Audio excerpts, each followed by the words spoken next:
Boa noite a todos. Vamos aproveitar esses minutinhos que antecedem os nossos estudos de hoje para nos sintonizarmos com a espiritualidade maior, agradecendo a oportunidade de estarmos em paz e buscando a paz. Ok? Vamos aqui aguardar a chegada de outros amigos e sintonizar com a espiritualidade maior.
Boa noite, Nice, Márcia, Natália. Bem-vindas.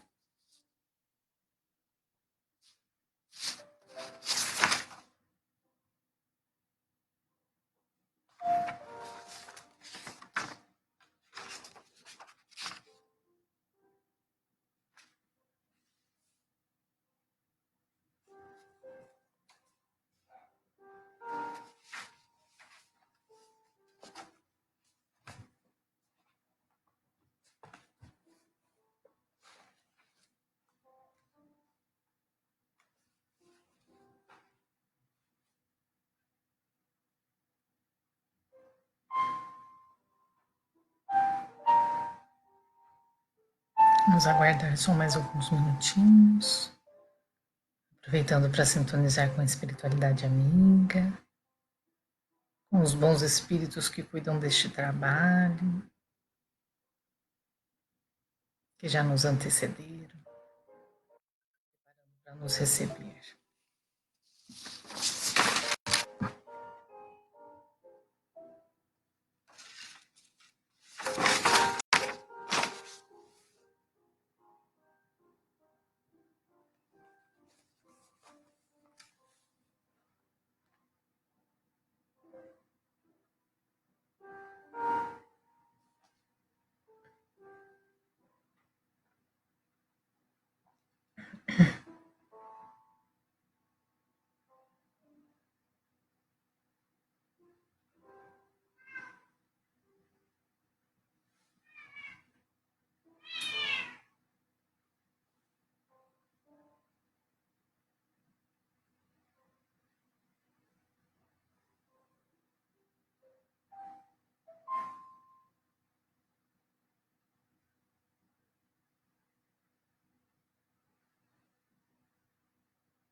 Boa noite, Margarete, Antônio, Rosana. Um abraço de Tararé, pessoal de Tararé. Alegria estar com vocês de novo. Parece que eu me sinto em casa, viu? Aí quando eu falo com vocês. Não duvido, hein? Boa noite, Brown. Boa noite a todos. Então, para a nossa prece de abertura, vamos fechar os nossos olhos, pensar em Jesus, nos imaginar diante do Mestre Amigo, com seus olhos fulgurantes, penetrando a nossa intimidade. nos convidando ao novo tempo, para os nossos corações. Querido Jesus, aqui estamos, sol de nossas almas, unindo os nossos pensamentos a Ti, rogando, querido Mestre, que nos auxilie no entendimento da verdade, da lei de amor, que nos auxilie dando-nos acréscimo de discernimento e compreensão, para que as pérolas das Tuas palavras, nesta noite, ressoem fundo em nossos corações, tornando-nos ainda mais aptos para seguir os Teus passos. Obrigada, Senhor Jesus. Agradecemos de coração a oportunidade de estarmos servindo. E aqui nos colocamos à disposição, pedindo a Deus, nosso Pai, a bênção para os trabalhos que se iniciam nesta noite. Que assim seja.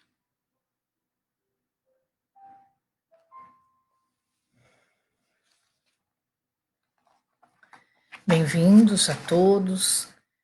Pessoal, essa noite nós vamos trabalhar um tema que todos nós já pensamos, estudamos, debruçamos, e parece que é simples, mas ao mesmo tempo parece tão difícil de internalizar, porque nós percebemos a grande dificuldade quando estamos diante de antagonistas, que é a vivência da lei de amor.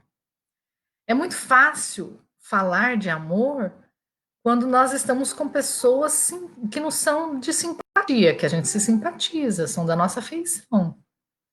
Então, pessoas que nos agradam, que nos fazem bem, que nos tratam bem, que têm comunhão de pensamentos conosco, é muito fácil amar, né? Agora, existe uma grande dificuldade de amar quando nós nos sentimos de alguma maneira ameaçados nos nossos interesses, ou quando os pensamentos, as ideias, a consciência de outra pessoa é antagônica à nossa. Aí começam grandes conflitos de relacionamento. Então, hoje nós vamos estudar um pouquinho em profundidade, né? Dentro da nossa limitação, mas numa profundidadezinha mais reflexiva, essa lei de amor que o Cristo nos convida. Para isso, nós vamos trazer as palavras do Mestre, tá? Para a gente começar. Capítulo 11, item 1 do Evangelho segundo o Espiritismo. O maior mandamento. Os fariseus, tendo sabido que ele tinha feito calar a boca aos saduceus, reuniram-se. E um deles, que era doutor da lei, veio-lhe fazer esta pergunta para o tentar. Mestre, qual é o maior mandamento da lei? E Jesus lhe respondeu: Amareis o Senhor vosso Deus de todo o vosso coração, de toda a vossa alma e de todo o vosso espírito. É o maior e o primeiro mandamento. E eis o segundo, que é semelhante àquele. Amareis vosso próximo como a vós mesmos. Toda a lei e os profetas estão contidos nesses dois mandamentos. Mateus, capítulo 22, versículos 34 a 40. Fazei aos homens tudo o que quereis que eles vos façam, porque é a lei e os profetas. Mateus, capítulo 7, versículo 12.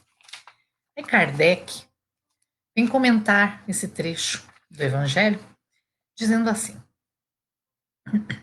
amar o próximo como a si mesmo, fazer para os outros o que quereríamos que os outros fizessem por nós, é a expressão mais completa da caridade, porque resume todos os deveres para com o próximo. Não se pode ter guia mais seguro a esse respeito que tomando por medida do que se deve fazer para os outros o que se deseja para si. Com qual direito se exigiria de seus semelhantes mais de bons procedimentos, de indulgência, de benevolência e de devotamento do que se os tem para com eles? A prática dessas máximas tende à destruição do egoísmo, quando os homens as tomarem por normas de sua conduta e por base de suas instituições. Compreenderão a verdadeira fraternidade e farão reinar entre eles a paz e a justiça. Não haverá mais nem ódios, nem dissensões, mas união, concórdia e benevolência mútua.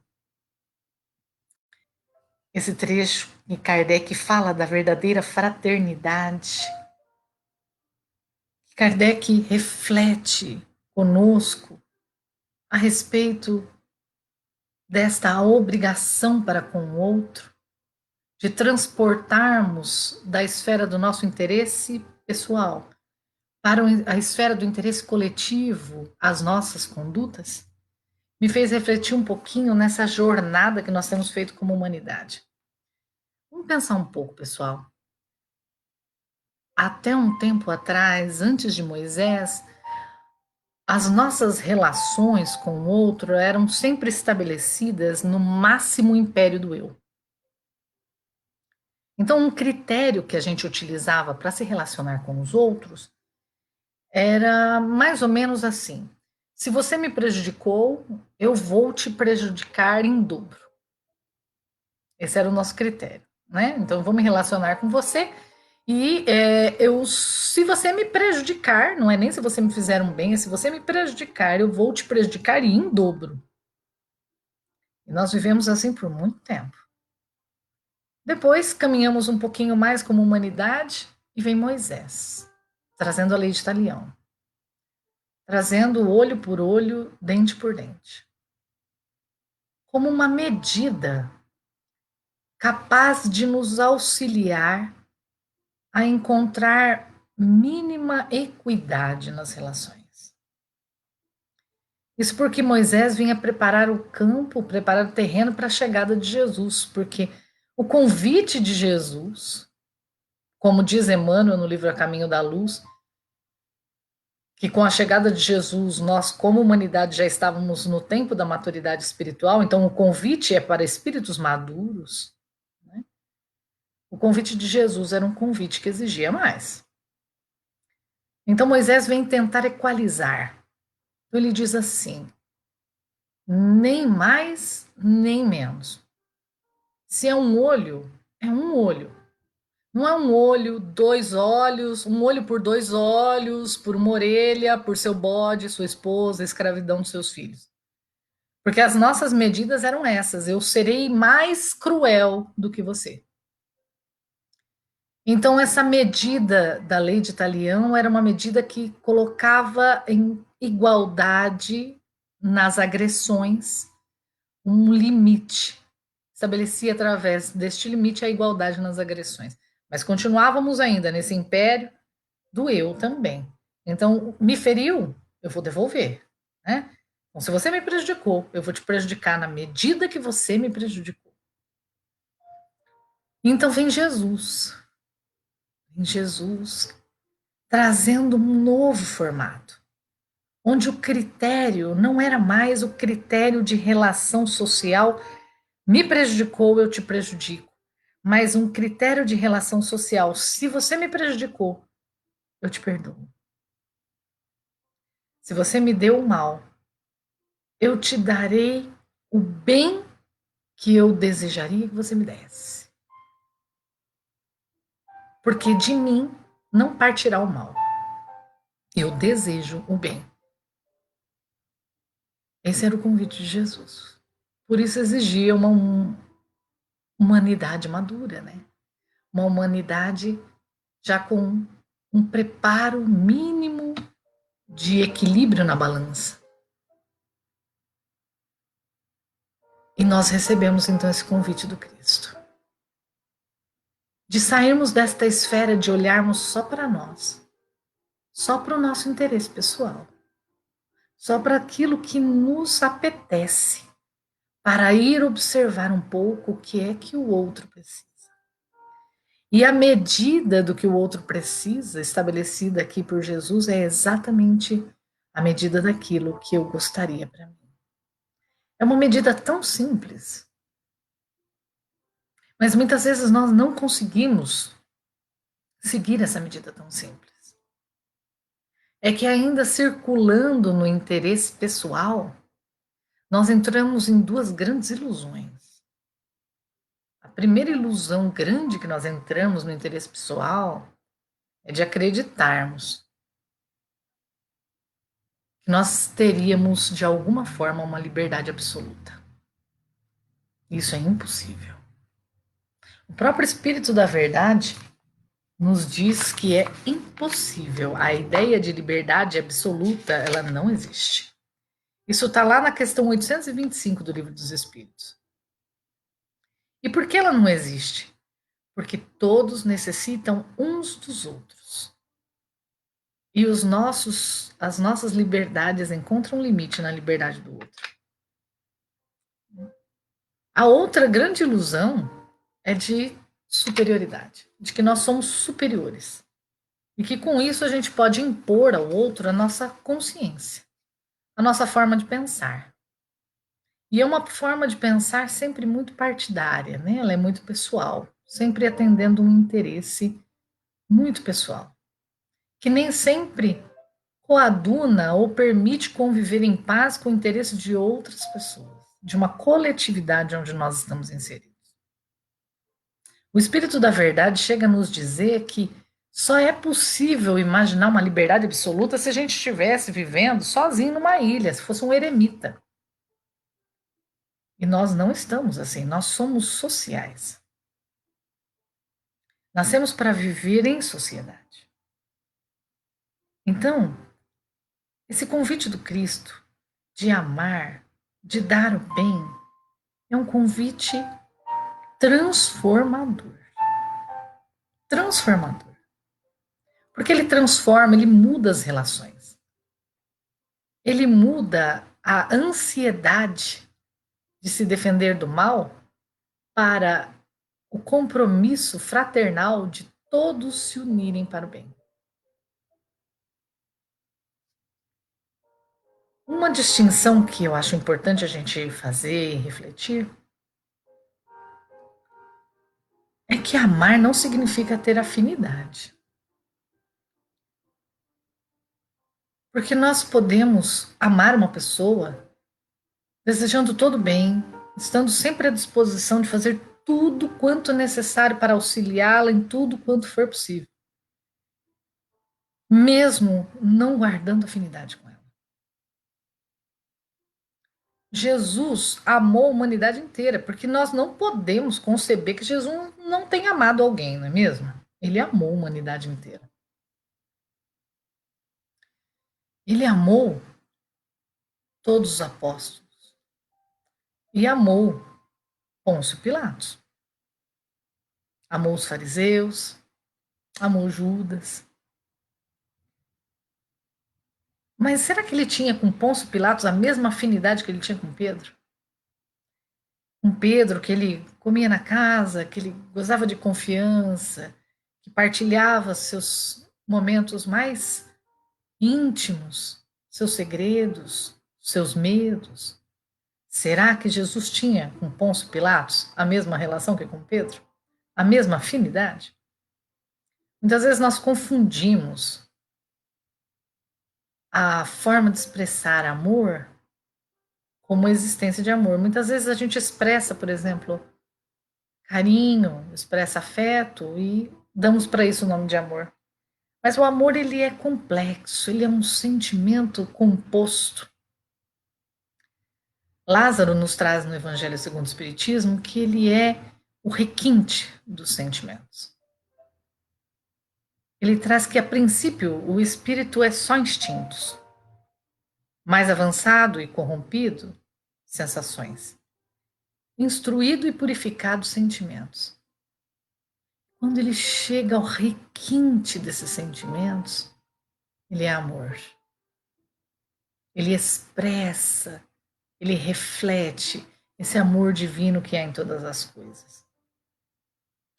Então nós precisamos dessa construção complexa de diversos sentimentos, da doçura, da paciência, da tolerância, da mansuetude, da indulgência, do perdão, da misericórdia, que no seu grau máximo, em conjunto, todos compõem o amor. Então, às vezes nós nos equivocamos um pouco a respeito do amor. Às vezes nos falta tolerância, às vezes nos falta perdão, misericórdia na relação com o outro. Às vezes temos uma relação de posse muito maior do que uma relação de amor. Né? Então, muitas vezes a gente vai amar alguém e isso não significa que nós vamos estar ali gozando de convivência próxima, desfrutando dos nossos momentos mais íntimos, confiando e compartilhando os nossos segredos. Porque isso depende de afinidade de confiança. E que muitas vezes o outro pode ter abusado de nós. Não seria nem prudente que agíssemos assim. Mas então o que seria o amor? E aí no capítulo seguinte do Evangelho, o Espírito da Verdade nos traz que amar os inimigos, ele traz até um elenco, né? É não ter-lhes ódio nem desejo de vingança, é alegrar-se com o bem que lhe acontece, é sempre buscar ocasião de ajudá-lo, é nunca fechar as portas à reconciliação, é desejar o bem para ele. Isso é amor. E isso Jesus tinha por todos nós. E quando eu amo verdadeiramente, eu liberto, não aprisiono, né? Eu estou fazendo um estudo muito interessante sobre a lei de liberdade e estou me dando conta do quanto a gente, muitas vezes, quando não liberta o outro, a gente se escraviza. Na lei de liberdade, a gente percebe o quanto muitas vezes nós vamos escravizando o outro sem perceber e nos amarramos nas mesmas correntes. Na questão 837, ele até fala, o Espírito da Verdade, que quando nós impomos obstáculos à liberdade de consciência de alguém, nós só alcançamos uma coisa: torná-los hipócritas. Tornar esta pessoa hipócrita. O amor não torna ninguém mal, nem hipócrita. O amor acolhe, o amor cuida, o amor protege e o amor liberta. E é interessante que nós, vivenciando essa liberdade, vamos também, através da lei de causa e efeito, nos libertando. Eu me liberto da culpa, eu me liberto do medo, eu me liberto das críticas, das ansiedades por essas críticas. Se eu liberto o outro, ele pode me decepcionar, ele tem a liberdade de consciência, de pensar completamente diferente de mim. A liberdade de agir de uma maneira completamente diferente da minha. Mas eu o amo ainda assim.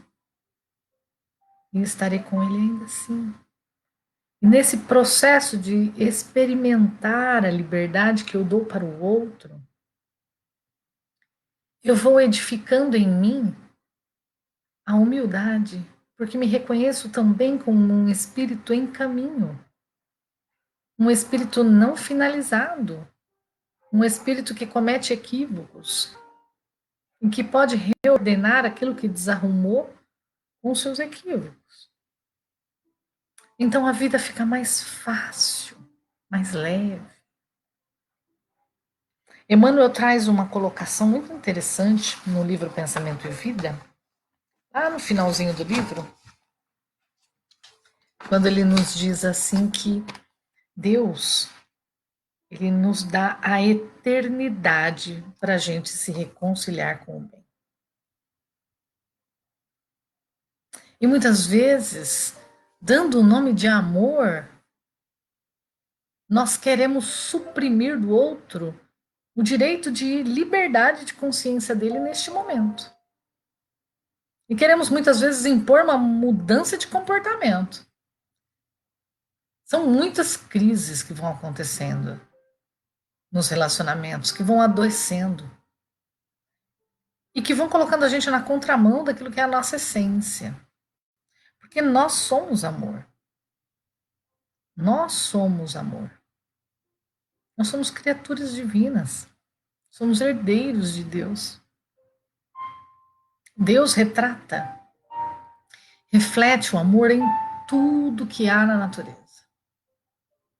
Em todas as expressões, em todo o universo.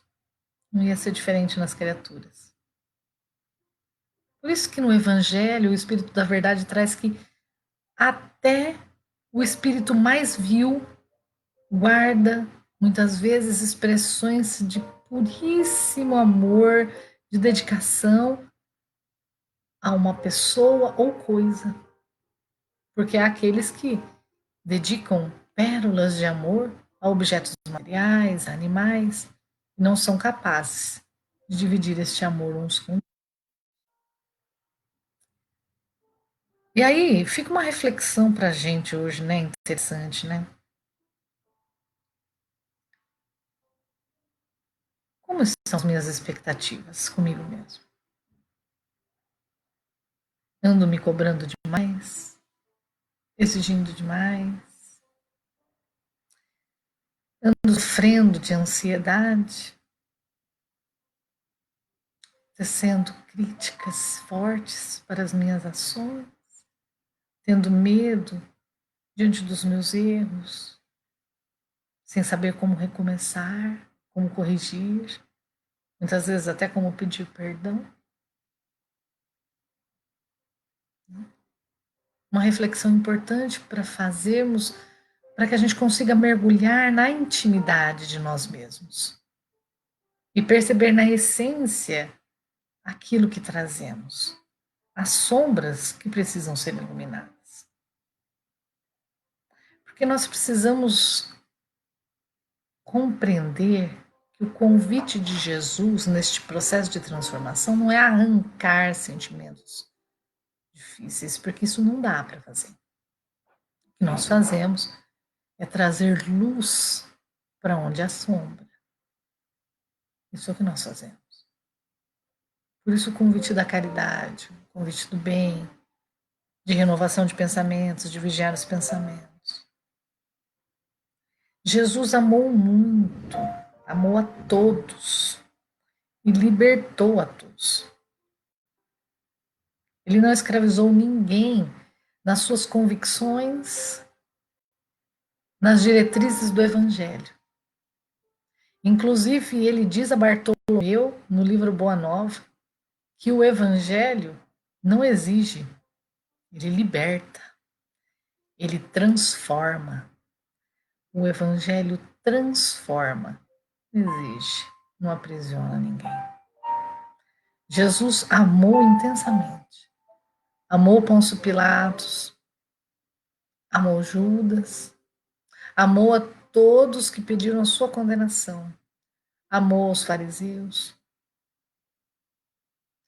amou os doutores da lei que exigiam dele tanto, muito além de tudo que ele já fazia, para apenas atender interesses pessoais, sem nenhum propósito de bem coletivo. E aí o Espírito da Verdade traz no Livro dos Espíritos uma questão muito interessante, lá na questão 841. Ele traz assim, bom, mas se então nos relacionamentos eu preciso respeitar a liberdade de consciência do outro, isso significa que quando o outro está numa situação de equívoco, eu devo deixar ele seguir? Ou eu deveria adverti-lo de alguma forma, contribuir de alguma forma para que ele renovasse os seus pensamentos e ideias, não é? E o Espírito da Verdade responde assim, que a gente deve sim levar, né? Certamente que sim, né? Levar a luz aonde há falsos princípios, né? E até mesmo se deve, é um dever iluminarmos onde há sombras, não é? Mas ele coloca uma condição para isso. Ensinai a exemplo de Jesus pela doçura e persuasão, e não pela força, o que seria pior que a crença daquele a quem se quer convencer. Pela doçura e persuasão. E nós adoramos ser tratados com doçura, não é?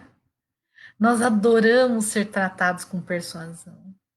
Nós adoramos ser acarinhados. E nesta lei de amor que nós estamos estudando hoje, o convite do Cristo é só isso. É só fazermos ao outro como gostaríamos que o outro nos fizesse. Só. É só essa medida.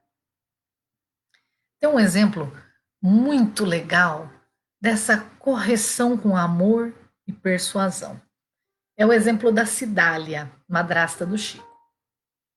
A madrasta do Chico, ela começou a perceber que haviam algumas situações em que ela tinha que sair para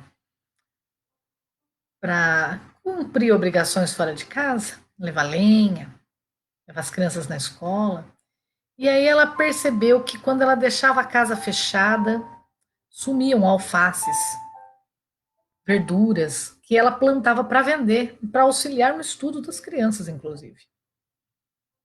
E depois de investigar um tempo, Cidália se deu conta de que quem estava vendendo as verduras, quem estava vendendo, perdão, quem estava pegando as verduras era a vizinha. E Cidália, quando se deu conta daquilo, pensou: mas como que eu vou falar com ela? Porque eu não penso que eu deva afrontar ou maltratar ou causar qualquer dissabor para um vizinho, né? Convive comigo, divide espaço aqui da rua, né? Meu companheiro de jornada. Como eu lido com ele? Então Cidália procurou o Chico e falou: Chico, você não costuma falar com a sua mãe Maria? Ele, sim. Ela falou: então pergunte para ela o que eu devo fazer. E explicou para o Chico. E o Chico foi e chamou a mãezinha dele lá, nos fundos da casa, lá embaixo da árvore. Né? Maria, então, veio e sugeriu ao Chico uma sugestão que Cidália acolheu prontamente, porque era uma sugestão muito sábia, muito doce e muito persuasiva. Maria sugeriu a Cidália que, quando saísse para resolver as coisas na rua, todos os momentos entregasse a chave da casa nas mãos da vizinha, para que ela passasse a cuidar da horta que ela vinha subtraindo. E ela disse assim: olha, eu não confio em mais ninguém, só em você. Toma, cuida da horta para mim. Eu imagino a cena, né? Porque comumente, dentro de um pensamento ainda instaurado no interesse pessoal, a gente teria encontrado mil outros caminhos, né, para tentar solucionar esse problema. Então a gente poderia fazer um boletim de ocorrência, se fosse hoje, pendurar uma câmera em cima do terreno, bater. Eu já até fiz algumas perguntas dessas em palestras, né? Eu pedi sugestões que vocês fariam, né? Eu encontrei pessoas me dizendo assim que eu bateria na casa e diria: olha, não precisa roubar, se a senhora quiser, a senhora pode pedir, né? Mil maneiras de tentar ser amoroso e doce. Mas essa maneira que Maria ofereceu para Cidália foi espetacular. Porque ela acolheu. Ela não julgou, ela não apontou o erro, ela acolheu. Ela soube observar a crítica, né, observar a conduta do outro e tecer uma crítica interna, mas no limite apenas daquilo que era útil. útil a todos, coletivamente. E assim se dá-lhe resolver o problema. Né? E o quanto essa sabedoria pode nos ajudar a resolver tantos problemas. Essa doçura e essa persuasão. O maior entrave mesmo ao livre fluxo do amor é o interesse pessoal. E aí a gente fica pensando, e qual é o meu interesse pessoal? Onde está o meu coração? Porque onde está o meu coração, onde está o meu tesouro é onde está o meu coração, não é? Onde está meu coração? Quais são os meus maiores interesses? Ali eu me escravizo. Ali eu me deixo. No livro Pensamento e Vida, na mesma lição, que fala sobre o amor, Emmanuel traz assim, que é da lei, estatuída por Deus, que cada espírito reflita livremente, ou seja, de refletir, né, igual um espelho que reflete uma imagem, reflita livremente aquilo que mais ame. O que é que eu estou refletindo? O que parte de mim? Onde eu estou colocando o meu tesouro, o meu coração? O que é um tesouro para mim? Porque dependendo dos meus interesses pessoais, se eles forem interesses que atendem só às minhas necessidades, eu com certeza vou me distanciar dessa lei de amor que traz paz, que traz felicidade verdadeira e ficar com as ilusões.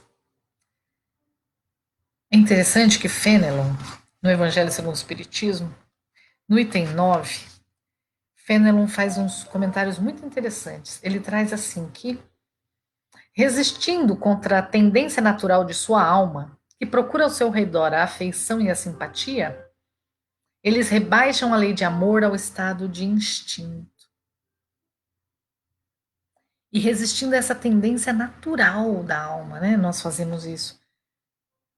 Rebaixando a lei de amor à lei de instinto, a atender apenas às minhas necessidades, para minha sobrevivência. Ele traz também que o amor é um germe que se desenvolve e engrandece com a moralidade e a inteligência. E, embora frequentemente comprimido pelo egoísmo, ela é a fonte de santas e doces virtudes que fazem as afeições sinceras e duráveis. E como a gente deseja ter afeições sinceras e duráveis, não é?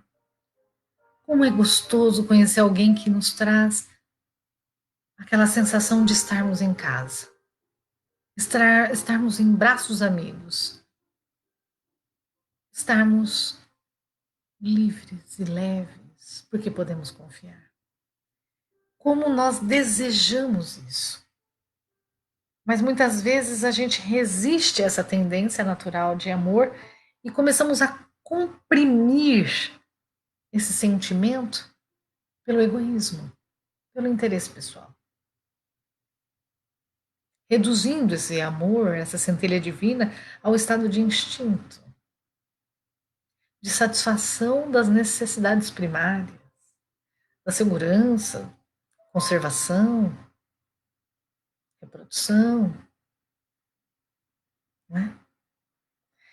E segue Fenelon dizendo que os efeitos da lei de amor são o aperfeiçoamento moral da raça humana e a felicidade durante a vida terrestre.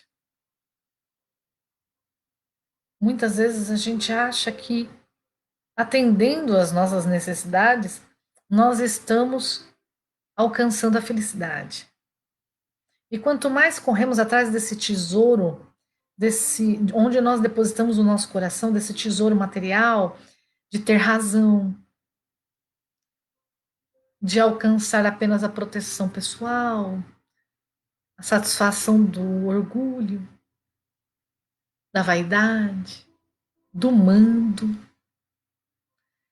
lutando arduamente por comprimir esse amor, o quanto nós deixamos de viver afeições verdadeiras, afeições sinceras, que trazem essa felicidade durante a vida terrena.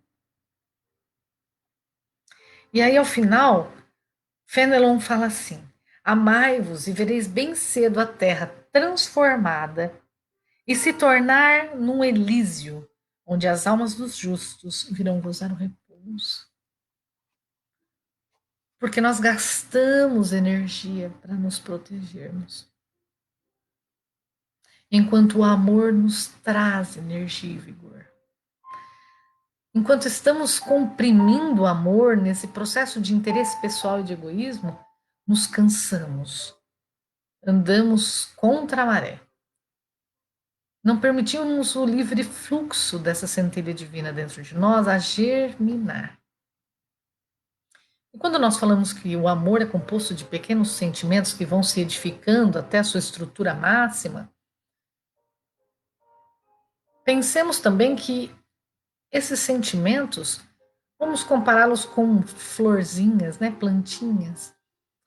Lázaro, no Evangelho, traz essa comparação dizendo que o amor, ele, ele provém do instinto, né? Todos os sentimentos provêm do instinto, que são esses germenzinhos, né? Que precisa libertar da sua crisálida, dessa terra escura, para poder germinar. E quando a gente pensa, por exemplo, vamos imaginar uma sementinha de paciência. A sementinha de paciência começa a germinar. Uma sementinha de paciência germinada, há 7 dias, ela é tenra, ela é frágil. Uma chuva mais forte é capaz de ter que fazer com que o trabalho recomece. Uma pedrada, um pisão, é uma planta que precisa de muito cuidado. Por isso que muitas vezes a gente tem uma plantinha de 7 dias de paciência e qualquer cutucadinha faz a gente perder a paciência. Precisa ser cuidada, vigiada, porque ela é frágil.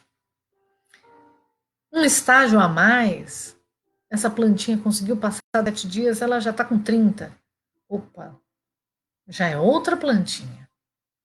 Uma chuva forte talvez não seja capaz de ter que recomeçar o trabalho, não. Ela já tem caule, ela já tem raízes mais profundas, ela já está começando a apresentar suas folhas exuberantes e mais grossas, mais firmes. E uma plantinha de paciência de 1 ano, de 10 anos, de 100 anos. Fica aquela árvore robusta, forte, que aguenta todas as tempestades. É assim que se dá a estruturação desses sentimentos. Por isso que nós precisamos de muita vigilância. Vigiai e orai, como disse Jesus. Para que essas plantas nascendo em nós, esses sentimentos nascendo em nós, possam encontrar solo fértil, clima propício para se desenvolver e alcançarmos o amor. E aí Emmanuel traz uma receita para a gente. A gente já está chegando aí perto do encerramento de hoje. Emmanuel traz uma receita no livro Ceifa de Luz, para que a gente consiga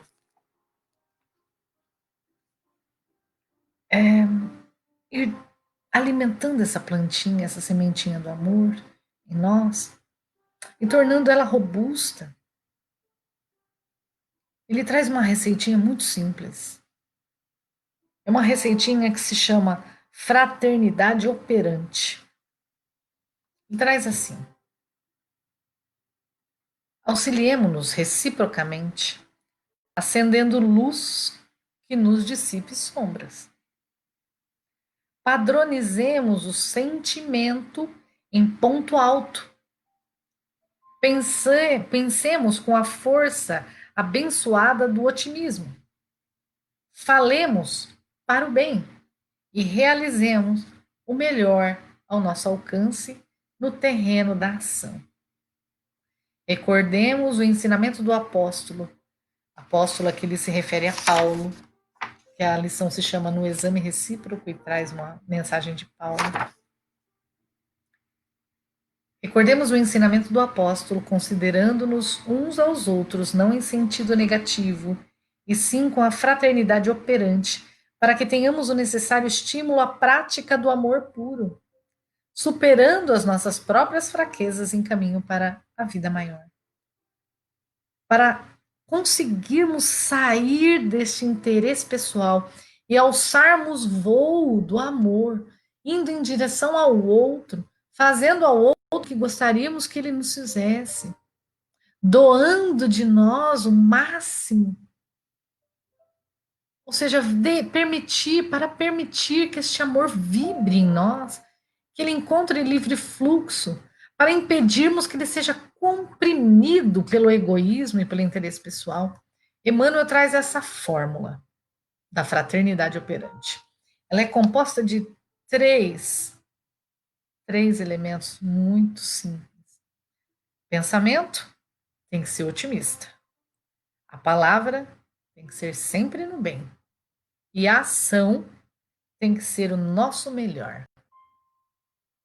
Nessa fraternidade operante, Emmanuel nos ensina a prática do amor puro. Essa fraternidade operante nos ajuda a olhar o erro do outro, a diferença de consciência, a diferença de pensamentos, e ainda assim, como falamos no começo, amar apesar de. Amar muito, sem condições, sem exigências, libertando o outro. Então fica aqui, para as nossas reflexões de hoje, esse convite de Emmanuel de exercitar a fraternidade operante. Pensamento otimista, palavra no bem e ação sempre o nosso melhor. Que Jesus nos abençoe no exercício desse amor. Vamos à nossa prece e às nossas vibrações? Olha, antes da gente ir para a prece, um alô aqui para a Juliana, para o Júnior. Ô, Júnior, saudade de vocês aí do Gabriel Delane, viu? Um forte abraço. Logo nós vamos nos reencontrar, sim, com certeza. Esses momentos difíceis vão passar, viu? Muito bom estar aqui com vocês hoje.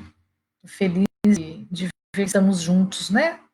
Em todas as dificuldades, estamos aí juntos, né? Caio, Andréia, vamos em frente. Vamos à nossa prece, à nossa vibração?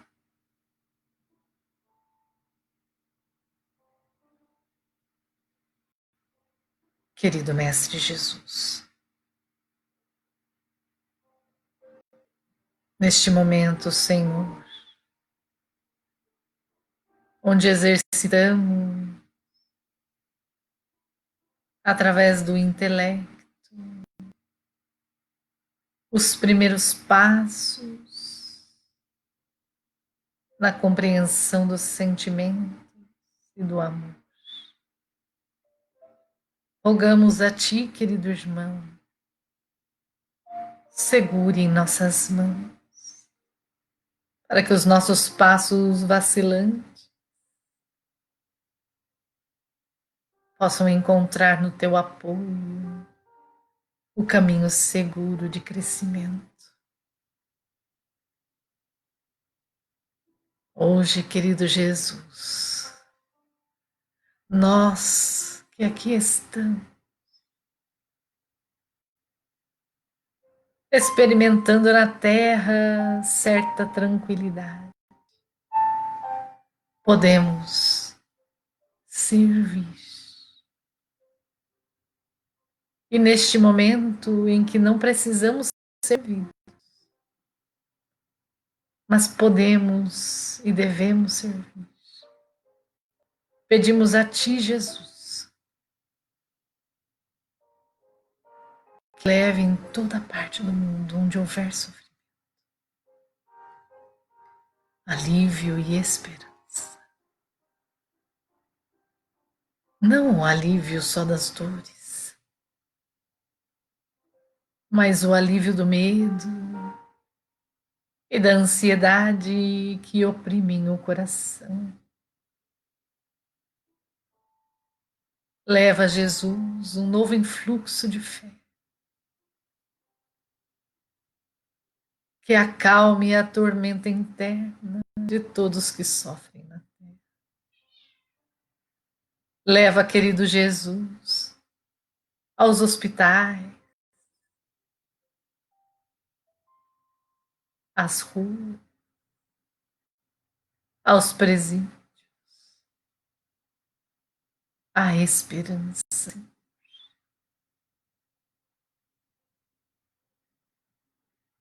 Leva aos lares onde há solidão e tristeza, a tua luz resplandecente, o teu olhar amigo, capaz de prescutar a intimidade de nossos corações e conhecer a criança que somos e que hoje deseja entregar-se a ti. Obrigada, querido Jesus, por mais este encontro de luz, onde estiveste conosco, enviando também bons espíritos que nos sustentam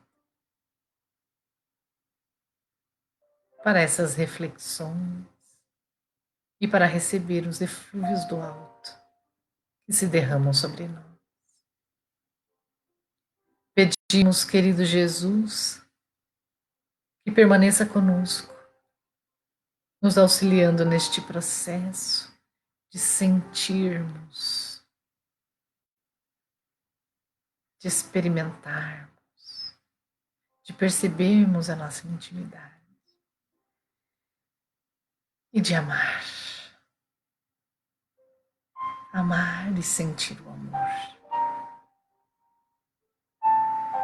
como tanto nos amou. Obrigada, Jesus. E a ti, Pai amoroso,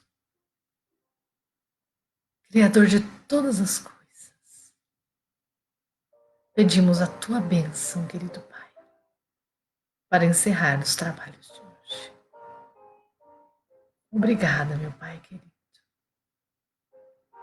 Que assim seja.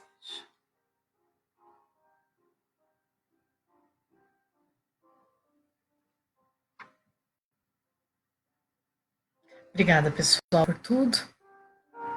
Até a próxima quarta-feira, nesse mesmo horário, onde vamos continuar as nossas reflexões. Um grande beijo. Até mais.